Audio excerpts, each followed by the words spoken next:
ఉత్తమ వైద్యుడు. ఒక నగరంలో ఒక ప్రసిద్ధుడైన వైద్యుడు ఉండేవాడు. ఆయన చేసిన అద్భుతమైన చికిత్సలను గురించి జనం తెగ చెప్పుకునేవారు. ఆయన చాలా డబ్బు గడించాడు. ఒకనాడు ఆయనను మిత్రులు కొందరు మెచ్చుకోసాగారు. ఆయన వారితో, మీకొక రహస్యం చెప్పనా? నేను నిజంగా అధమరకం వైద్యుణ్ణి అన్నాడు. మిత్రులు నిర్ఘాంతపోయి, అది ఎన్నటికీ నిజం కాదు. ఆ మాట ఈ ఊళ్ళో ఎవ్వరూ నమ్మరు అన్నారు. కానీ వాస్తవం అన్నాడు వైద్యుడు. వినండి, మేము ముగ్గురం అన్నదమ్ములం. ముగ్గురము వైద్యులమే. మా పెద్దన్న ఉత్తమ వైద్యుడు.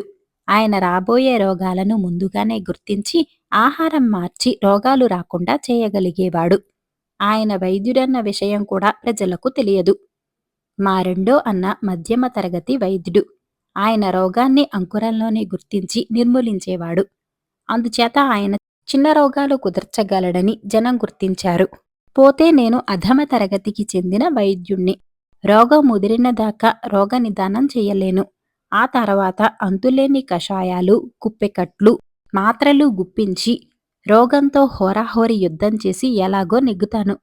రోగం మరీ ముదిరి మందులతో నయం కాకపోతే శస్త్రచికిత్సలు కూడా చేస్తాను. అందుకే గొప్ప వైద్యుడని నాకు పేరు వచ్చింది